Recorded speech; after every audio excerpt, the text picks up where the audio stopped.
Hello friends, ഇന്ന് ഞാൻ ഇവിടെ ചെയ്യാൻ പോകുന്നത് ഈ ഉലുവ ചീര വച്ചിട്ടുള്ള ഒരു സിമ്പിൾ ഡിഷാണേ.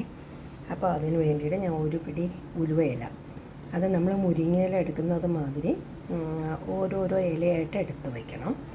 അതിന് വേണ്ടുന്ന സാധനങ്ങൾ ഇതൊക്കെയാണ്. അതായത് കടുക് വറുക്കാൻ ആവശ്യമായ കുറച്ച് ഉഴുന്ന്, പിന്നെ കടുക്, മുളക്, അതുകൂടാതെ ജീരകം, വെളുത്തുള്ളി, പിന്നെ ഞാൻ തേങ്ങ ഒരു തവി തേങ്ങ എടുത്തിട്ട് അതിൽ തന്നെയാണ് മുളക് പൊടിയും മഞ്ഞൾപ്പൊടിയും ചേർത്ത് വച്ചേക്കുന്നത്.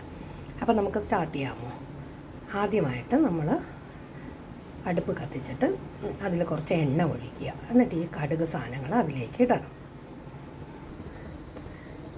എണ്ണ ചൂടായി വരുന്നുണ്ട്. ഈ ചൂടായ എണ്ണയിലേക്ക് നമ്മൾ സാധാ കടുക് താളിക്കുന്ന മാതിരി. അപ്പം ഞാൻ ഇതിൽ കുറച്ച് ഉഴുന്ന് മാത്രമാണ് എക്സ്ട്രാ ആയിട്ട് ഞാൻ ചേർത്തേക്കുന്നത്. അതൊന്ന് നന്നായിട്ട് മൂത്ത് വരണം. അപ്പം ഞാൻ ഇതിൽ യഥാർത്ഥത്തിൽ കറിവേപ്പില യൂസ് ചെയ്യുന്നില്ല. കാരണം എന്താണെന്ന് വെച്ചാൽ എൻ്റെ അമ്മ പറഞ്ഞു തന്നിട്ടുള്ളൊരു അറിവാണ്, ഇലക്കറികളിൽ കറിവേപ്പില ഇടണ്ട എന്നാണ് അമ്മ പണ്ട് പറഞ്ഞിരുന്നത്. അപ്പോൾ അത് തന്നെയാണ് ഞാനും ഇപ്പോഴും തുടർന്ന് കൊണ്ടുപോകുന്നത്. നന്നായിട്ട് മൂത്ത് വന്ന് തുടങ്ങിയിട്ടുണ്ട്. അപ്പം ഞാനൊരു ചുമന്ന വറ്റൽ മുളക് അതും കൂടി അതിലേക്ക് ഇട്ടു. ഇനി അടുത്തത് ഇതൊന്ന് മൂത്ത് വരുമ്പോൾ ഞാൻ വെളുത്തുള്ളി കൂടെ ഇടാൻ പോവുകയാണ്. ഞാൻ ഓൾറെഡി ഇപ്പോൾ കടുക്, ഉഴുന്ന്, ജീരകം, ചുമന്ന മുളക് ഇട്ടിട്ടുണ്ട്. വെളുത്തുള്ളി ഞാനൊന്ന് ചതച്ചിട്ട് ഇട്ട് കൊടുത്തേക്കുവാണ്.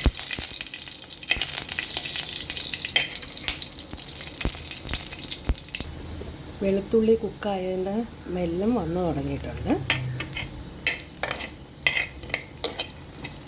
അപ്പോൾ ഇനി അടുത്തത് ഞാൻ ഈ ഇലകൾ അതിലേക്ക് ഇടാൻ പോവുകയാണ്. ഈ ഇലകൾ ഞാൻ അതിലേക്ക് ഇട്ട് കൊടുത്തു. എന്നിട്ട് നന്നായിട്ടൊന്ന് ഇലകളൊന്ന് വാടി വരണം. അതായത് ഏകദേശം മുരിങ്ങ ഇലയുടെ അതേ തരത്തിൽ തന്നെയാണ് ഇതും കുക്കാവുന്നത്. അപ്പം അതായത് നമ്മൾ എത്ര ഇല എടുത്ത് വെച്ചാലും കുക്ക് ചെയ്ത് വരുമ്പം അതിൻ്റെ ക്വാണ്ടിറ്റി കുറയാറില്ല. അതേമാതിരി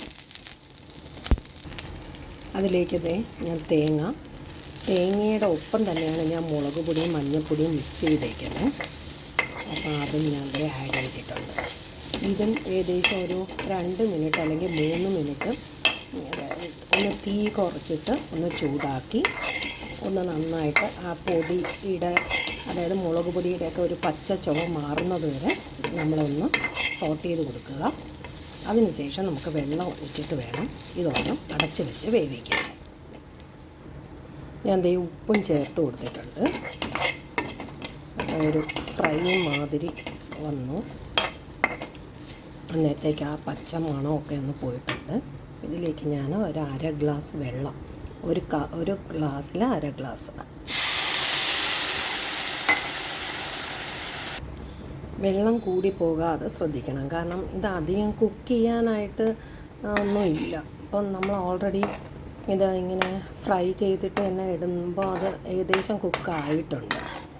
അപ്പോൾ എല്ലാ മസാലയും തേങ്ങയും എല്ലാം ഒന്ന് സോട്ടാവാനാണ് നമ്മൾ ഈ 1/2 ഗ്ലാസ് വെള്ളം ഒഴിക്കുന്നത്.